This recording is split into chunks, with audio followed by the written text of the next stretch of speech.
आत्मवंदन सगळ्यांना खूप स्वागत आहे सगळ्यांचं आपल्या आजच्या सत्रामध्ये. नाव तर बाबाजी आणि पितामह पत्रीजी त्यांच्या चेतनेला स्मरण करून वंदन करून आपल्या सगळ्यांच्या उच्च आत्म्याचे स्मरण आणि वंदन करून त्यांना सगळ्यांचे आभार मानून आपण आजच्या आपल्या सत्राची सुरुवात करू. तुमच्या सगळ्यांचे अनेक आभार, तुमच्या सगळ्यांना वंदन, खूप प्रेम आणि प्रकाश. तर आपलं आजचं सत्र सुरू करू. आज आपण चौथा दिवस जो आहे 8व्या आठवड्यातला त्याची उजळणी घेणार आहोत. अं, पण त्याआधी जो प्रश्न आपण ग्रुपवर टाकला होता की अम, जे माईंचं आपण आज सकाळी बघितलं व्हिडिओ,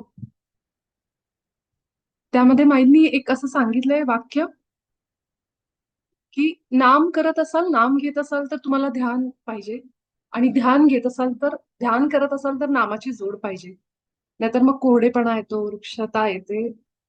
तर कुणाचं काय मत आहे ते सांगा, मग आपण आपली आजचं ध्यान सुरुवात करू. आणि अगदी न घाबरता तुमचं जे काही आतमध्ये वाटतंय तुम्हाला. मला एक उत्तर तर आरतीकडून मिळाले, कारण ती आज सत्रामध्ये येऊ शकत नाही असं ती म्हणाली, त्यामुळे तिच्याकडून उत्तर मिळालं ते पण मी तुम्हाला सांगेन. पण त्याआधी तुमच्या मनामध्ये जे काही आहे तुम्ही जरूर सांगा, तुमचं काय मत आहे ते. मला आवडेल की त्याचा अर्थ तुम्हाला काय समजला हे जाणून घ्यायला. तर ही एक चर्चा आहे आपल्या सगळ्यांमध्ये, तर जरूर मला शेअर करा.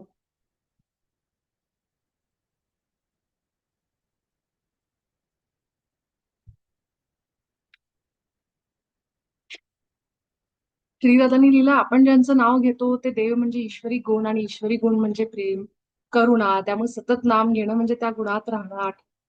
खूप छान, थँक्यू श्रीदादा. बरोबर आहे. अजून कुणाला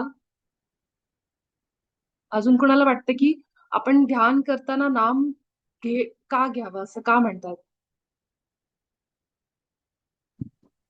मी बोलू का? हो हो, बोला दीपाली. मला असं वाटतं नाम म्हणजे पर्टिक्युलर कॉन्सन्ट्रेशन किंवा जसं सगळेच जण असतात, पण एखाद्या आपलं समजा मुले तर आपण नावानं बोलवलं की तेच येणार.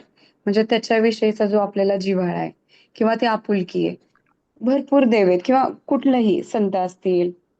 पर्टिक्युलर एका नामावर आपण कॉन्सन्ट्रेशन केलं की त्या नामाची ताकद वाढते, आपली त्याच्या विषयीची आत्मीयता वाढते आणि फक्तच असं भरकटलं नाही जाणार, कॉन्सन्ट्रेशन होणार. हम्म. हो, छान. तुमचा पण जो दृष्टिकोन आहे, तुमचं मत आहे ते पण छान आहे. आणि अगदी आपल्या उत्तर जी आहेत ती सगळी उत्तरं आपल्याला त्या प्रश्नाचं बरोबर जे आहे करेक्ट उत्तर जे आहे तेच सांगतायत. त्यामुळं अजून कुणाला आहे सांगायचं? मी बोलू का? सांगू मी. हा, बोला. ओके. मग मेधा ते हा बोल. जस हा. जसं सगुण आणि निर्गुण ह्याच्यात सुद्धा काही फरक नाही असं त्यांनी सांगितलंय, तसं ध्यान आणि नामाचं पण तसंच आहे की ध्यानामध्ये असताना नाम अतिशय आत्मीयतेने घेतलं जातं, आणि नामात जर झोकून दिलं तर ध्यान आपोआप होतं. म्हणून ध्यानात नाम आणि नामात ध्यान असलं पाहिजे, ते अशासाठी असलं पाहिजे. आणि पुढचं एक त्यांचं मी असंच पुढे एक भाग ऐकला, म्हणजे तो ऐकला गेला बाय डिफॉल्ट. त्याच्यात त्यांनी ईश्वरी प्रतिमेचं आपण जे रोज आपण म्हणतोय त्याचं त्यांनी खूप सुंदर उदाहरण दिलंय की ज्ञानेश्वर, तुकाराम महाराज हे सगळे महाराज झाले, त्यांनाही लोकांचा खूप त्रास होता, पण कुठेही त्यांच्या लिखाणामध्ये हा माणूस वाईट आहे म्हणजे तुकाराम महाराज म्हणजे असं कुठेही त्यांनी लिहिलेलं नाहीये आपल्या एवढ्या सगळ्या ह्याच्यामध्ये. म्हणजे ते स्वतः ईश्वरी प्रतिमेतच होते, म्हणूनच त्यांना हे शक्य झालं की ते कोणालाही नावं ठेवलं नाही त्यांनी. असं दुसऱ्या म्हणजे त्यांच्या सुषमाताईंच्या दुसऱ्या लेक्चरमध्ये लगेच सतत आपल्या ध्यानाशी, युनिफाईड ध्यानाशी हे सगळे संत इतके जोडले गेलेल्याचं अतिशय उत्तम उदाहरण त्यांनी मला त्यांच्या ह्याच्यातनं मिळालं. म्हणजे नाम आणि ध्यानाचं त्यांनी त्याच प्रकारे सांगितलं. हे सगुण आणि निर्गुणासारखंच आहे, ते हे दोन्ही सारखंच आहे ध्यान आणि नाम, किती छान. असं मला वाटतं. करेक्ट आहे, करेक्ट. थँक्यू सावरीताई, अगदी बरोबर. आणि मेधाताई तुम्ही पण बोला. ध्यान केलं नुसतं तर म्हणजे डोळे बंद केले तरी बाहेरच्या जगात आपण हिंडून येतो इकडे तिकडे कुठेही. आणि नुसतं नाम घेतलं तरी पण नाम घेता घेता आपण असं इकडे तिकडे मन जाऊ शकतो, कारण मन हे पतंगासारखं आहे, त्याची दोरी आपल्या हातात पाहिजे घट्ट. आणि ध्यान केलं आणि त्याच्याबरोबर जर नामाची जोड दिली तर चित्त एका ठिकाणी सुरुवात होते टिकायला. म्हणजे ती मूर्ती आपल्याला दिसते, काय दागिने घातले, म्हणजे त्या बाहेरच्या जगाच्या विचारापेक्षा तिथे हळूहळू तिथे आपलं मन रमायला लागतं. आणि त्यामुळे त्याचा आपोआप हळूहळू ध्यास लागतो आपल्याला, आणि ध्यास लागला की आपल्याला कोणताही गोल साध्य करता येतो. ध्यास आपला असला किंवा नाम घ्यायला लागलो की आपल्याला आपोआप प्रेम आत्मनिर्माण होतं, सवय लागते, आणि प्रत्येक कामामध्ये मग ते आपल्याला रूप दिसायला लागतं. मग आपलं कामही सहज होतं, आणि मग सगळ्या चराचरात आपल्याला हळूहळू दिसायला लागतं. परवा तुम्ही ते अगदी बारीक असं पान एवढंसं दिसलं होतं, त्याच्यात त्याच्यात आता आपल्याला सूक्ष्मात कणाकणात आता आपल्याला ते पाहायची दृष्टी आली. सवय लागली असं म्हणत नाही मी, पण सवय लागली की आता त्याच्यात पाहायची दृष्टी आली आपल्याला. एवढंच मला म्हणायचं होतं. खूप खूप सुंदर. सगळेजण अगदी खोलात डीप मध्ये जात आहेत, आतमध्ये कनेक्ट होत आहेत. आपण सगळेजण, मी सुद्धा, किंवा जेव्हा आपण हे असे सत्संग ऐकतो तेव्हा नुसतं ऐकून सोडत नाहीयेत. आता आपण आपण त्याचा अर्थ समजून घेतोय. एक एक वाक्य आता आपण युनिफाईडशी जोडतोय. जसं आसावरीताई म्हणाल्या की कसं आपले संत, कालच आपला विषय झाला, आणि हे व्हिडिओ जे येतात ना अशा अचानक येतात माझ्या समोर. आज सकाळी अचानक तो व्हिडिओ माझ्या समोर आला माईंचा. मग मी ऐकलं. म्हणजे कालच आपण ह्या सगळ्या गोष्टी बोललो की संतांच्या आयुष्यात पण दुःख आली, पण त्यांनी कधी कुणाला दोष दिला नाही, कारण त्यांना माहित होतं की जे काही आहे ती निर्माण केलेली मीच सिच्युएशन आहे, जी मला अजून लाईटकडे, प्रकाशाकडे घेऊन जाते. येणारं प्रत्येक दुःख, संकट हे सगळ्यातून जेव्हा माझ्यापर्यंत येतं तेव्हा मला विचार करायला भाग पडतं की का का असं होतंय, आणि त्या प्रश्नातून मी अजून परमात्म्याच्या जवळ जाते. आता आपल्या संतांच्या केसमध्ये आपण बघायला गेलं तर ती विठ्ठलाशी एकरूप होते, एकीकृत होते, युनिफाईड होते. प्रत्येकाची देवता वेगवेगळ्या आहेत. इष्टदेव, कुणी याला भजतं, कुणी याची उपासना करतं. पण हे कशासाठी, की जसं माई म्हणाल्या आणि आता जसं तुम्ही सगळ्यांनी सांगितलं की एकतर एकाग्रता आपली, जेव्हा आपण कुठल्या देवाचं नाव घेऊन जेव्हा आपण ध्यान करायला सुरुवात करतो, जसं आपल्याकडे वेगवेगळे ध्यानाचे प्रकार पण आहेत. सोहम असेल, किंवा काही जण ओम नमः शिवाय म्हणतात आणि श्वास सोडताना उलट म्हणतात. म्हणजे नमः शिवाय, ओम नमः शिवाय घेतात, सोडताना शिवाय नमः असं पण म्हणतात. किंवा काही जण नुसतंच आय एम किंवा मी आहे अशा पद्धतीने जसं आहे तसं, म्हणजे काहीतरी नाम घेतल्यानंतर एकतर एकाग्रता वाढते. हा सगळ्यात सुंदर पॉइंट आहे. अजून एक दोन आलेत ते मी वाचून दाखवते. जसं की स्मिता त्यांनी लिहिलंय, ध्यानात नाम घेताना आपली एकाग्रता टिकून राहते, डोळ्यासमोर ती प्रतिमा यायला मदत होते. आणि मेघा त्यांनी लिहिलंय की नाम घेणे म्हणजे त्या नामात आपण समरस होऊन जाणे, जेणेकरून नावातील सर्व गुण आपल्यामध्ये उतरतील.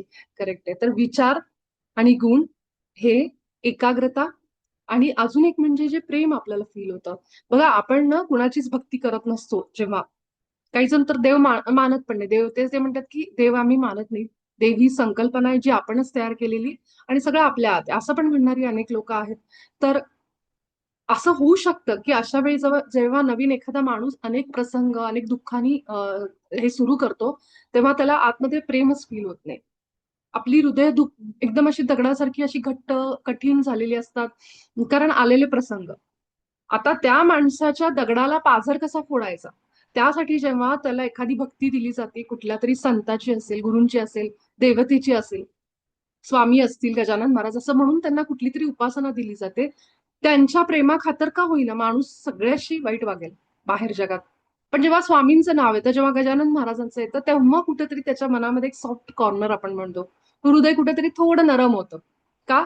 स्वामी आहेत, गजानन महाराज आहेत. मग तो बाहेर आपण त्याला समाजामध्ये गुंड प्रवृत्तीचा माणूस म्हणू, जेलमध्ये जाऊन आलेला म्हणू, कसंही म्हणू, पण तो माणूस जेव्हा आपल्या गुरूंचं नाव येतं तिथं नरम पडतो. मग त्या जे नरमपणा आहे, जो सॉफ्टनेस आहे हृदयातला, तो आला त्याच्यामध्ये केवळ आपल्या गुरूंच्या किंवा आपल्या इष्टदेवतेच्या नावामुळं. अशी बरीच लोक आहेत की समाजामध्ये त्यांचं नाव चांगलं नसेल, पण कदाचित खूप भ्रष्टाचार असे तसे केलेले असतील, पण ते एका देवतेची एक आराधना करतात, उपासना करतात. त्यावेळेस जेव्हा त्यांचं नाव समोर येतं त्या देवतेचं, तेव्हा मात्र ती लोक आतमध्ये सॉफ्ट पडलेली असतात, कारण त्यांना माहिती हे ह्याच्या पुढे आपलं काही नाही चालणार आहे. मग तुम्ही ह्या रियालिटीमध्ये, वास्तवामध्ये कसेही असू दे, माणसांच्या दुनियामध्ये, पण एखाद्या तुमच्या इष्ट देवतेचं नाव तुमच्या समोर आलं, की ती आत्मीयता, प्रेम आपोआप जागवतं. आणि नाम घेताना सुद्धा हेच आहे, की एक नाव आलं आपल्या गुरूंचं किंवा देवतेचं, की जे प्रेम हृदयात फील होतं. आणि जेव्हा हृदय ओपन होतं, हृदयामध्ये फील येतं, ते जागृतीने आपण ते आतून अनुभव करतो, त्यावेळी आपण खोलवर ध्यानात जातो. आणि हे प्रेम जाणवण्यासाठीच नाम महत्वाचं आहे, की ज्या देवाला मी मानते, त्यांचं एक नाव जरी घेतलं, कुठून जरी आपण ऐकलं, तर आपण 2 मिनिटं स्तब्ध होतो. कारण आपली देवता आहे ती, आपण त्यांना जीव म्हणतो आपला. आपलं हृदय आहे म्हणतो त्या देवापाशी. म्हणून ते नाम असं म्हणलेलं आहे. आपण जेव्हा ह्या स्टेजला येतो आत्मज्ञानाच्या मार्गावर, हळूहळू त्या उपासनेमधून आपण पुढे पुढे पुढे येत जातो. हळूहळू स्वतःला समजून घ्यायला लागतो आणि मग समजतं की देवता माझ्या हातच आहे. त्यामुळे हा आत्मज्ञानाचा आपला जेव्हा मार्ग चालू झाला, तेव्हा आपण ती देवता आता बाहेर बघत नाही. आपण म्हणतो की मीच तो ईश्वर आहे, जे बाबाजी आपल्याला युनिफाईड मध्ये सांगतायत की मी स्वामी समर्थ आहे. माझ्याच आत स्वामी आहेत. गजानन महाराज माझ्याच हृदयात आहेत. स्वामी माझ्याच हृदयात आहेत, ह्या अर्थाने. तसं जसं संत म्हणायचे, दिवसभर नाम घ्यायचे, कारण ते विठ्ठलाचं, विठोबरायाचं जे प्रेम आहे ते हृदयात जे फील करायचे, त्या प्रेमामध्ये ते दिवसभर राहायचे. म्हणजे कुणी जरी काही आलं तरी त्यांना त्यांना कधी तिरस्कार किंवा द्वेष वाटला नाही. कारण आतमध्ये विठ्ठलाचं एक स्मरण होतं सतत, नामस्मरण होतं. त्यामुळे जेव्हा विठोबाचं नाव घेतलं की प्रेम, विठोबाचं नाव घेतलं की प्रेम. मग श्वासात मध्ये जर नाम असेल, तर ते श्वासात प्रेमच राहणार आहे. त्यांना कधी म्हणून कुठल्याही संतांना आपण कधीच तिरस्कार किंवा राग व्यक्त करताना बघितलं नाही, कारण त्यांच्याजवळ 24 तास नाम होतं. अगदी झोपेतही ते नाम घ्यायचे आणि त्या नामातून त्यांना ते विठोबाचं प्रेम असेल, ते हृदय जे असेल, ज्याच्यावर आता आपण सगळेजण ध्यान केंद्रित करतोय. म्हणून ते सांगितलेलं, जसं तुम्ही सगळ्यांनी सांगितलं, एकाग्रता, आत्मीयता, हे सगळी उत्तरं त्याच्यातच आली. त्यामुळं हे जेव्हा व्हिडिओ आपण येतात आपल्या समोर, सुषमा माईंसारखा व्हिडिओ जो आत्मज्ञानाने भरलेला आहे, तर त्यातून आपण हेच घ्यायचं की माई जे कळवळीने सांगायच्या, की केवळ तुम्ही देवपूजा करताय, केवळ तुम्ही पोथ्या पुराण वाचताय. बघा, तुम्ही त्यांची व्हिडिओ ऐका अजून. ते खरंच सत्य आहे, की तेवढं करून तुमच्या आयुष्यात जर स्वभावात काडीचा बदल नाहीये, तुम्ही आहे तिथं आहात, तर मग आपली उपासना साधना आपल्याला कुठे घेऊन चालली? केवळ मी करतो, मी करतो, मी करतो. पण जेव्हा आपण आत्मज्ञानाला येतो, युनिफाईड सारखा एक जर्नी करतो सुरुवात, ज्या एका खोलीमध्ये आपल्याला वाटतं ही खोली स्वच्छ आहे, आपल्या घरातली. जेव्हा आपण लाईट लावतो आणि अगदी जवळ जातो, असा टेबल आहे समजा, त्या टेबलाच्या वर मला असं दिसलं, अरे स्वच्छ आहे, टेबल स्वच्छ आहे. मी थोडं खाली बघते, मला साईडला धूळ दिसते. मग इकडे येते, इथं धूळ दिसते. खाली बघते, अजून घाण असते त्या साईडला खालच्या. म्हणजे त्या टेबलाला तुम्ही समोरून बघताय, तिथं तुम्हाला जाणवते की ते स्वच्छ आहे. पण त्याला खालून, वरून, इकडून, तिकडून, चारही डायमेन्शननी, सगळ्या आयामातून जेव्हा आपण त्याला बघतो, तेव्हा जाणवतं टेबल अजून स्वच्छ नाहीये. त्यामध्ये सुद्धा जेव्हा आपण एखादा असा मोबाईलचा टॉर्च चालू केला किंवा असा आपल्या हातातला टॉर्च घेतला आणि नीट जाऊन बघितलं कानाकोपऱ्यात, तेव्हा आपल्याला अजून तिथं धूळ दिसते, अजून आपण ते स्वच्छ करायला घेतो. म्हणजेच एका खोलीमध्ये आपल्याला वाटतं स्वच्छ आहे खोली, पण जेव्हा आपण जवळ जाऊन बघतो, मोठा लाईट लावतो, त्यावेळेस आपल्याला तिथल्या बारीक बारीक गोष्टींमध्ये धूळ दिसते अडकलेली. अगदी तसं आपल्या लक्षात घ्या. ज्या लोकांना असं वाटतं ना, ध्यानात आल्यावर माझी चिडचिड वाढली, मला जास्त त्रास होतोय, तर समजून घ्या लाईट लागलाय. आणि जे आपल्या आत सगळं अंधारी आहे, जो अंधार आहे आपल्या आतला, तो दिसणार, तो बाहेर येणार. कारण आता लाईट लागलाय आतमध्ये, प्रकाश वाढतोय आपल्या सगळ्यांचा. आपण आत्मज्ञान घेतोय. आत्मज्ञानाच्या मार्गावर माझ्या आतमध्ये काय दोष आहेत हे लाईट लागल्याशिवाय दिसणार नाही. आणि जितका लाईट वाढेल आपल्या आतमध्ये, तितकी आपली चिडचिड वाढेल, तितका आपला राग वाढेल. कारण जे आहे ना, ते सगळं आता सरफेसला वर यायला लागलं. जे तळाशी होते इतके दिवस, आता तुम्ही त्याला अग्नी देताय, आत्मज्ञानाचा अग्नी. आणि ते त्याच्यानी जे सगळं वर येणार आहे आता. त्यामुळं बघा, बरेच जण ध्यान 40 दिवसाचा जो आपल्या आनापानसती ध्यान करतात, ते केल्यानंतर ती तर पहिली फेज आहे. ध्यान तर आपण 40 दिवस यासाठी करतो की जे काही अनेक वर्ष कधी स्वतःशी आपण जोडले नाही गेलो, श्वास नाही फील केले, ते 40 दिवसांमध्ये करतो. त्यानंतर खरा जर्नी सुरुवात होतो, की त्यानंतर आपल्याला स्वभावामध्ये खूप बदल जाणवतात. उलट शांत व्हायचं सोडून आपण जास्त चिडचिडे होतो. सगळ्याची इंटेन्सिटी वाढते, म्हणजे तीव्रता. जास्त आपल्याला जाणवायला लागतं, उगाचच म्हणजे राग केल्यासारखं असं होतंय. आणि मग लोक म्हणतात आता आमचं ध्यानाने काही फरक नाही पडत आहे. हे होतंय याचा अर्थ लाईट लागलाय आतमध्ये, प्रकाश वाढलाय. आणि ध्यानाने हेच होतं की जेव्हा आपण हे जितकं जास्त करू तितके चारही डायमेन्शननी आपण स्वतःलाच बघायला लागतो. इथं उभं राहतो, इथं उभं राहतो, मागे उभे राहतो, इकडे उभे राहतो आणि चारी दिशांनी, चारी बाजूने आपण स्वतःला बघतो निरीक्षण. हे आरसे जे आपल्या घरामध्ये आहेत ते केवळ बाहेरचं रूप बघायला नाही. जेव्हा आपण स्वतः ध्यान करायला लागतो, आत्मज्ञान घेतोय, सज्जन सांगत्य करतोय, स्वाध्याय करतोय, युनिफाईड सारखा एक अभ्यासक्रम करतोय, तेव्हा चारही दिशांनी आपणच स्वतःला बघायला लागतो की माझे गुण काय आहेत, माझे दोष काय आहेत, हे सगळं आपण बघतो. आणि हेच आहे डायमेन्शनल शिफ्ट, की मी आता थर्ड डायमेन्शन मध्ये असताना माझ्या आतमधले दोष बघत नव्हते, किंवा बघितलं तरी मला ते पटायचं नाही, किंवा मला असं वाटायचं मीच बरोबर आहे, ह्यांचीच चूक आहे, त्यांचीच चूक आहे, असं आपण करायचो. हळूहळू जसे आपले डायमेन्शन शिफ्ट होत आहेत, आपल्याला समजते की आपण केवळ या देहात येऊन केवळ सांसारिक गोष्टींमध्ये अडकण्यासाठी नाही आलो. 2033 पर्यंत असं म्हणतात. तुम्ही जर सनशाईन बिफोर द डॉन हे पुस्तक वाचायला सुरुवात केलं असेल, किंवा नीता भोजवानी मॅडमचे जे व्हिडिओज आहेत किमान ते जरी ऐकायला सुरुवात केली असेल, त्याच्यातला जो पार्ट 2 आहे किमान तो जरी ऐकला, की कसे आपण आता वरच्या डायमेन्शन मध्ये जातोय, वेगवेगळ्या डायमेन्शनची एनर्जी कशी आपल्यापर्यंत येते, ध्यान करणाऱ्या जे साधक आहेत त्यांना ती जाणवत असेल एनर्जी. तर मॅडमनी त्याच्यात सांगितलंय, हा जुना व्हिडिओ आहे खरं तर 3-4 वर्षापूर्वीचा. त्यावेळेस नीता भोजवानी मॅडमचा जो व्हिडिओ आहे तो जरूर बघा. त्यामध्ये मॅडमनी सांगितलंय की 2033 पर्यंत कसं आपण सगळेजण एका मोठ्या शिफ्ट मध्ये चाललोय, एका मोठ्या परिवर्तनाचा एक भाग होणार आहोत. त्यासाठी जास्तीत जास्त ध्यान केलं पाहिजे. 2 ते 3 तास रोज आपलं ध्यान झालंच पाहिजे. काहीही दुसरं करायची गरज नाही, केवळ आनापानसती ध्यान जे आपल्या पितामहांनी आपल्याला सांगितलंय. म्हणून मी काल म्हणलं ना, आकाशिक रेकॉर्ड बद्दल मी बोलले, हे सगळं आपल्या आत आहे. आपण सगळ्या गोष्टी आपल्या स्वतःबद्दल माहीत करून घेऊ शकतो.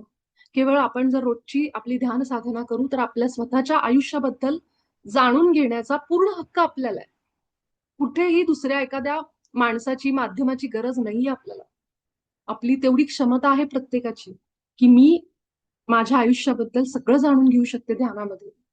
फक्त एकच करायचे की सांसारिक गोष्टींमुळे ध्यान बंद करायचं नाही. आपण हे करण्यासाठी आलोय, सांसारिक गोष्टी ह्या आपल्या आहेत त्याच्यासोबत चालू आहे, पण त्याला प्रायोरिटी देऊन ह्याला सेकंडरी लेवलला ठेवायचं नाही. ध्यान झालंच पाहिजे रोजच्या रोज. आणि जितकं आपण ह्या 2026 आलंय आपलं, 32 पर्यंतचा काळ खूप महत्वाचा आहे.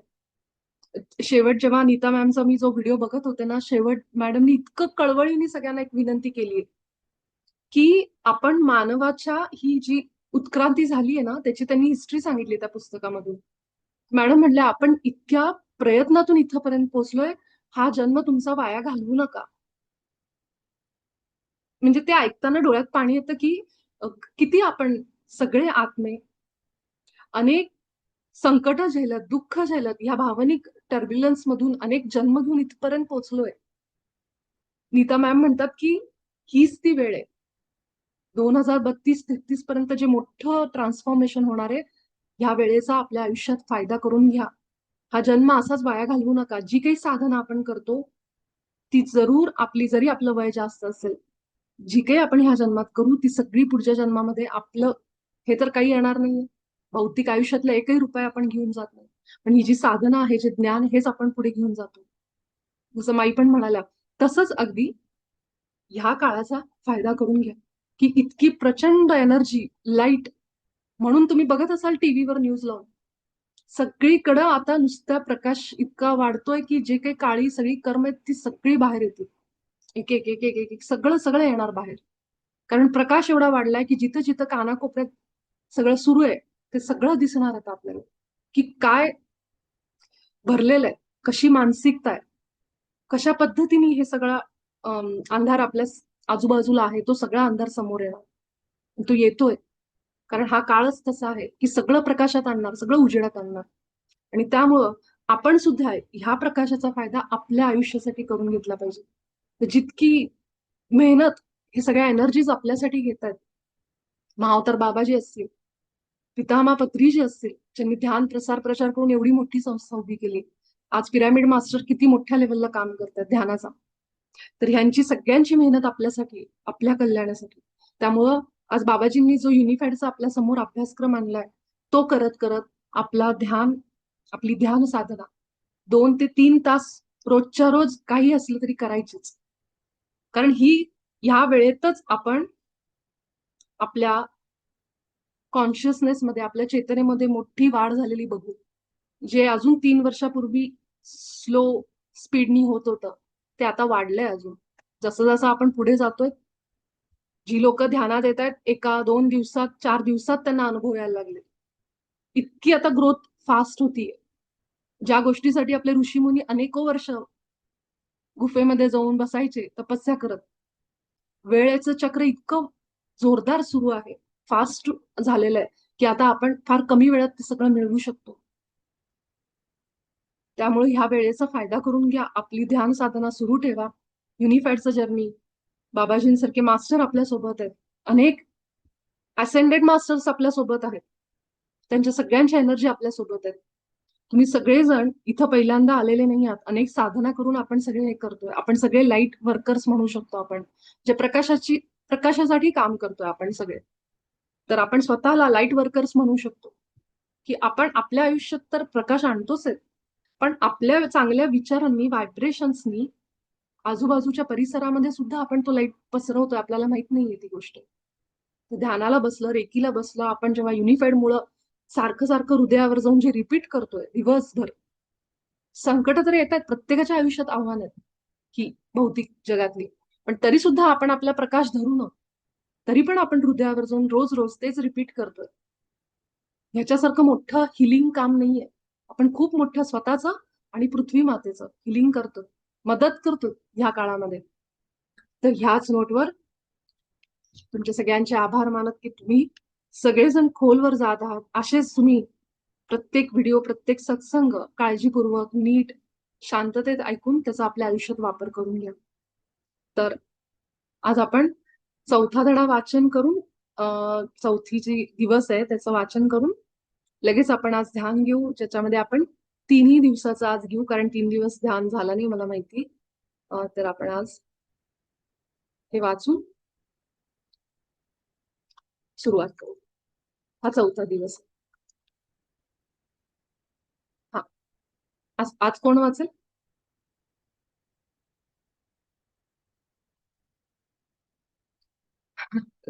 पुष्पलता काकू आहेत का? काल वाचायचं होतं त्यांना.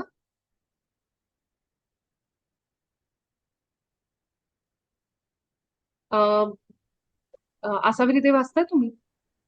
मी ट्राय वाचते करू म्हणलं का? मी. हा हा, वाचा वाचा तुम्ही. चैताली वाच. माझं मराठी एवढं चांगलं नाही, बट आय कॅन ट्राय. अरे वा, जर बरोबर नाही झालं तर वा वा, चैताली वाच. बर वाच वाच. हा, ठीक आहे. आजच्या सकाळ आणि संध्याकाळच्या प्रार्थना.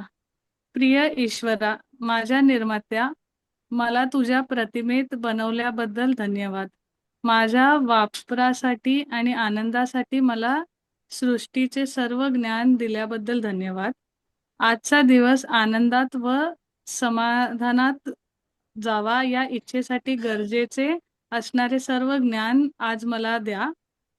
कोणताही अनिमंत्रित प्रभावापासून तुमची आभा साफ करून तुमच्या 15 मिनिटाच्या शांत कालावधीची सुरुवात करा.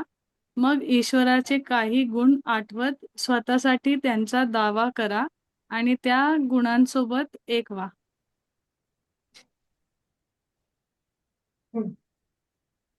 शांत कालावधी. वाचू पुढे. हो. हा. शांत कालावधीत तुमच्या हृदयावर लक्ष केंद्रित करून प्रेमाचा अनुभव घ्या. तुमच्या उच्च स्वचे विचार आता तुम्ही ओळखता अशा विचारांचा शांतपणे उच्चार करा. हम्म.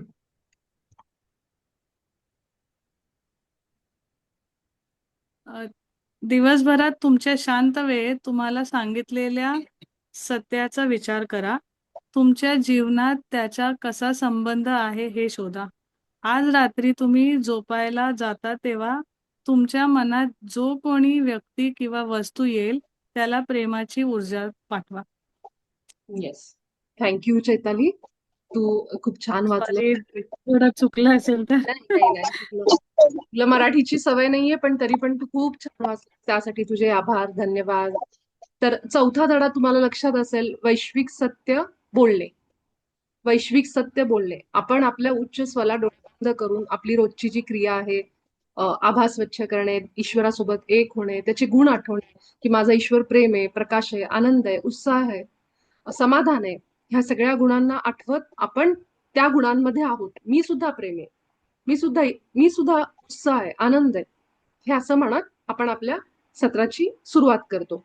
त्यानंतर इथं बघा, मला तुमच्या प्रतिमेत बनवल्याबद्दल धन्यवाद. म्हणजे रोज आता आपण गेले 4 दिवस झाले केवळ आभार व्यक्त करतोय भगवंताजवळ. जे काही आपण प्रत्येक आठवड्यात शिकलो, पहिल्या आठवड्यामध्ये हृदयात केंद्रित झालो. हे भगवंता, मला तू प्रेमाने बनवलेस, प्रेमात बनवलेस, सगळे सृष्टीशी मला जोडलंय, त्यासाठी मी तुझे आभार, की मला तू तुझ्या प्रतिमेत बनवलंय. हे आपण पहिल्या आठवड्यात. दुसऱ्या आठवड्यात आपण म्हणालो की हे भगवंता, उच्च स्वचं नाव आपण मागितलं, की उच्च स्व मला आहे तू, मी एक संपूर्ण आहे उच्च स्व सोबत. आपण नाव मागितलं. त्यानंतर उच्च स्वचे आपण आभार मानले दुसऱ्या आठवड्यात. तिसऱ्यामध्ये आपण अनिमंत्रित प्रभावांची माहिती घेतली आणि भगवंताला थँक्यू म्हणालो. का? कारण तू आता मला आभा कशी स्वच्छ करायची, कशी बंद करायची हे ज्ञान दिलंस. आपल्या उच्च स्वला आपण सांगतो की माझ्या आभामधले सगळे अनिमंत्रित प्रभाव आता तू घेऊन जा. हे आपण तिसऱ्या आठवड्यात. चौथ्यामध्ये आल्यावर आपण काय शिकलो? वैश्विक सत्य बोलणे. आता हे म्हणजे काय? आपल्या उच्च स्वला आपण असं एक सत्य मागतो ध्यानाला बसल्यावर, जेव्हा आपण हृदयावर केंद्रित होतो, की जे आपल्या आत्ताच्या परिस्थितीला उपयोगाचं आहे. म्हणजे काय? मला माझं आयुष्य सोडून सगळ्यांचं सुंदर दिसतंय, मला फक्त माझ्या आयुष्यामध्ये प्रॉब्लेम आहे असं वाटतंय. बाकीचे लोक ट्रिपला जात आहेत, फॉरेनला जात आहेत, हे करतायत, ते करतायत, त्यांच्या घरी ते भौतिक सुख आहेत भरपूर. मला असं वाटतं मी किती एकटीच बिचारी, जिचं नशीब फुटकं आहे. असं म्हणून जेव्हा मी खूप दुःखात आहे, उगाच मी त्रास करून घेतेय, त्यावेळेस आपला उच्चस्व आपल्याला असं एखादं सत्य देईल. उदाहरणार्थ, हे उदाहरण सांगतेय, तो देईल की चमचमणारं सगळं सोनं नाहीये. काय म्हणतात त्याला, ते असं आहे ना म्हण एखादी, मला लक्षात नाही, की असं, किंवा दुरून डोंगर साजरे, किंवा अजून काय, अशा प्रकारच्या म्हणी, किंवा अशा प्रकारचं एखादं सत्य की जे कुठेही गेलं तरी सत्य आहे. ते वाक्य की आपण स्वतःला फक्त कमी समजतो, बाकी सगळ्यांच्या आयुष्यात खूप सुख आहे असं आपल्याला वाटलं, आणि आपण स्वतःला उगाच त्रास करून घेतो त्यासाठी. किंवा मी स्वतःला खूप अपयशी समजते, पण त्यावेळेस आपला उच्च आत्मा आपल्याला असं काहीतरी सत्य देईल की ज्यामुळे मला समजेल, अरे हे का वाक्य माझ्या मनात आलं. मग आपण बघायचं, जे काही वाक्य येतं, जसं की आपण एक उदाहरण बघितलं होतं, विद्या विनयेनं शोभते. मी कुणाला तरी मी खूप हुशार आहे किंवा मी खूप शिकलेली आहे म्हणून दुसऱ्याला कमी लेखायचं काम करते. त्यावेळेस माझ्या आतमध्ये तो विचार प्रकट करेल माझा उच्च आत्मा, की विद्या विनयेनं शोभते. आणि मग मला असं वाटेल, हा विचार माझ्या मनात का आला? तो ह्यासाठी आला की मी ज्या परिस्थितीत आहे त्याच्यासाठी मला उच्च आत्मा सांगतोय की तुझ्याकडे जरी तू विद्या असेल किंवा तू भरपूर शिकलेली असशील, पण विनय असणं, नम्रता असणं गरजेचं आहे. अशा प्रकारचं कुठलंही एक सत्य आपल्याला चौथ्या आठवड्यात मिळतं. मला मिळालं होतं की मी ठरवलं होतं की हे असं असं करायचं, पण मला त्याच वेळेस असा विचार प्रकट झाला चौथ्या आठवड्याचं ध्यान घेताना, की एक्सपेक्ट अनएक्सपेक्टेड. मी ठरवून आले होते की आज आपण असं ध्यान घ्यायचं, मग असं घ्यायचं, पण ते झालं नाही त्या दिवशी. तर लगेचच माझ्या आतून मला उच्च आत्म्याने सांगितलं की एक्सपेक्ट अनएक्सपेक्टेड, की तू जे प्लॅन केलंयस त्याच्यापेक्षा असं हे कर, की काय म्हणतात, एक्सपेक्ट कर की असं अचानक वेगळंच घडेल. तर अशा प्रकारचं सत्य आपल्याला ह्या आठवड्यात मिळतं. आणि हे सत्य केवळ ध्यानाला बसल्यावरच नाही, दिवसभरात कधीही तुमच्या मनात अचानक तो विचार प्रकट होईल. तो विचार लक्षात ठेवायचा की हे का आलं असेल, माझी कुठली परिस्थिती त्याला मॅच होती, मला उच्च स्व काय सांगतोय, कुठल्या माझ्या घटनेला मला हे सांगतोय, की विचार कर ह्याचा. एखादं गाणं सुद्धा येऊ शकतं तोंडात, हे पण मी त्यावेळेस सांगितलं होतं की गाणं सुद्धा येतं एखादं. तर ह्या प्रकारे हे आपण ध्यान करणार आहोत. तर आज आपण आभा स्वच्छ करून ईश्वराचे गुण आठवायचे, हृदयावर लक्ष केंद्रित करायचं, आणि एक सत्य मागायचं ज्याचा आपण आपल्या आयुष्यात उपयोग करून घेऊ शकतो. चला आपण डोळे मिटू. आपली 10 मिनिटं राहिली. 10 मिनिटाचं आपण हे ध्यान करू.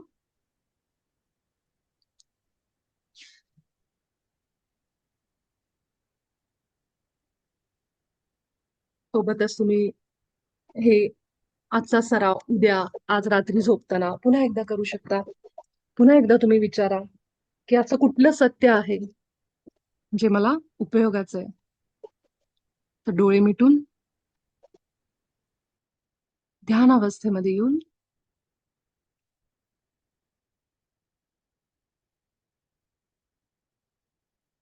दीर्घ श्वास घेऊ. सगळ्यात आधी आपलं जे सैरभैर झालेलं मन आहे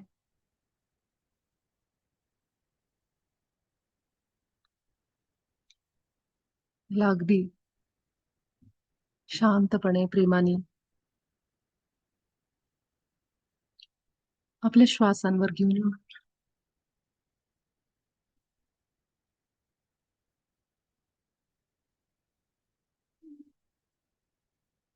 अगदी दीर्घ श्वास हळूवार नाकाने घेत आपल्या तोंडाने सावकाश बाहेर सोडा.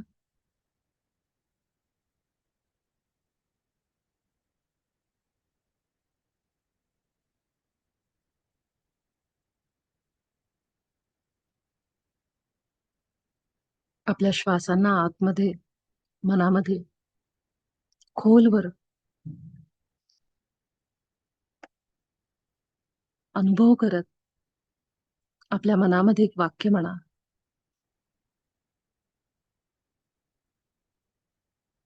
मी आत्ता ह्या क्षणाला माझ्या ईश्वरासोबत एक आहे.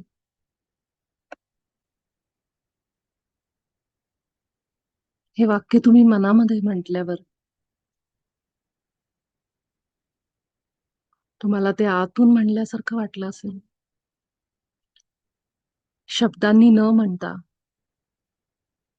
केवळ डोळे मिटून आतल्या आत शरीरामध्ये जोरात म्हणणं, आपल्या हृदयात जाऊन म्हणणं आणि ते शब्द संपूर्ण शरीरामध्ये भिनून आतमध्ये कणाकणामध्ये मिसळतात. पुन्हा एकदा म्हणा. मी शब्दांनी म्हणतीये, तुम्ही मनात म्हणा. या क्षणाला मी माझ्या ईश्वरासोबत एक आहे. त्याचे सगळे गुण आणि विचार आत्ता या क्षणाला माझे आहेत. आपल्या हृदयावर आपले श्वास आता आपल्याला जाणवत असतील. छातीच्या मधोमध आपल्या श्वासांना अगदी कोमल आणि सहजपणे फील करा. प्रत्येक येणारा आपला हृदयावरचा श्वास अगदी अलगद कोमलपणे छातीच्या मधोमध सावकाश बाहेर पडतो. आपण खूप खोल आतमध्ये अगदी आत उतरत जातोय.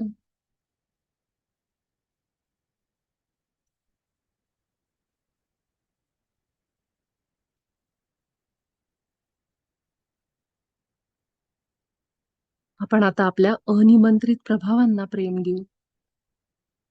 आपली आभा प्रेमाने भरून टाकू.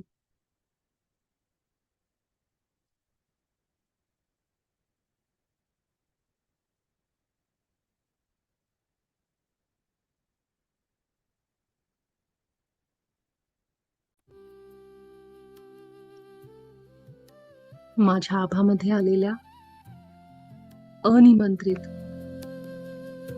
प्रभावांना मी आग्रह करते की तुम्ही सगळेजण प्रेम आणि प्रकाशात बनलेले आहात. तुम्ही ईश्वराचेच रूप आहात, ईश्वराच्या प्रतिमेत आहात. अजूनही तुम्हाला भीती वाटत नाही आणि तुम्ही स्वस्थ आहात.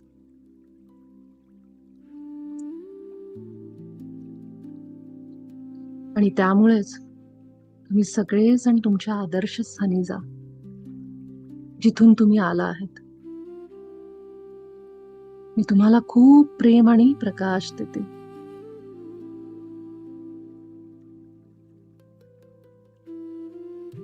मी माझ्या उच्च स्वला आग्रह करते, या सगळ्यांना त्यांच्या आदर्शस्थानी घेऊन जा. आणि माझे आभा माझ्या उच्च व्यतिरिक्त बाकी सगळ्यांसाठी मी पूर्ण बंद करते, बंद करते, बंद करते. एक दीर्घ श्वास घेत आपल्या छातीच्या मधोमध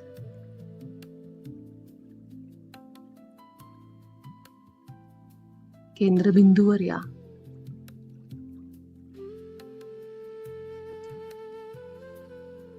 आणि अगदी आतून खोलवर जाऊन ज्यांनी आपल्याला बनवलंय, आपला निर्माण करता, आपला क्रिएटर, त्याला म्हणा, प्रिय ईश्वरा, माझ्या निर्मात्या, मला तू तुझ्या प्रतिमेत बनवलं, त्यासाठी धन्यवाद. माझ्या आनंदासाठी सृष्टीचं सगळं ज्ञान दिलं, त्यासाठी थँक्यू, धन्यवाद.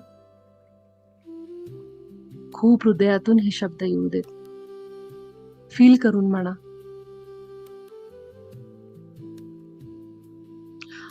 माझा आजचा दिवस आनंदात आणि समाधानात जाण्यासाठी लागणाऱ्या सगळ्या ज्ञानाला तू मला आज दिलंस.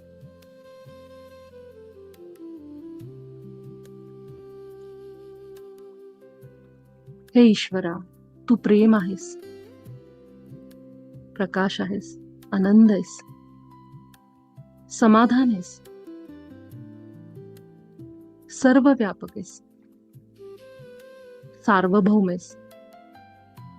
म्हणून मी सुद्धा प्रेम, प्रकाश, आनंद, समाधान, सर्व व्यापक आहे आणि सार्वभौम आहे. सगळीकडे संचार करू शकते मी.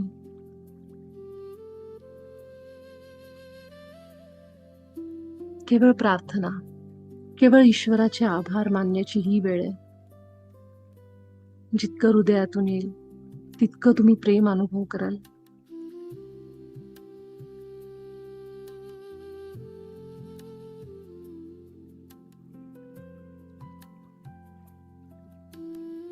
हे उच्च स्व,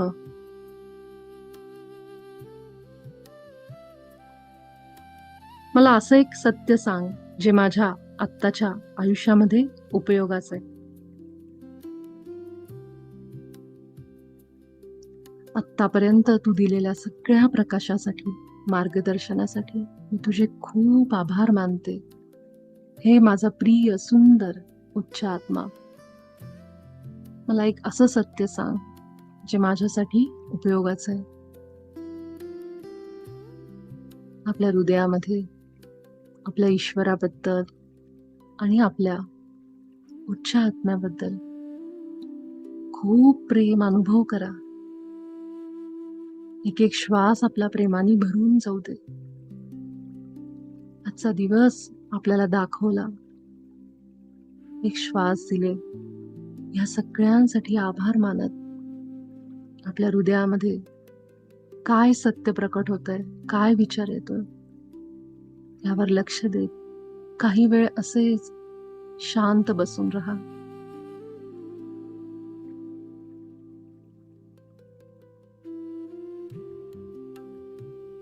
ह्याच अवस्थेमध्ये आपण सगळे भेटू उद्याच्या सत्रात. खूप आभार.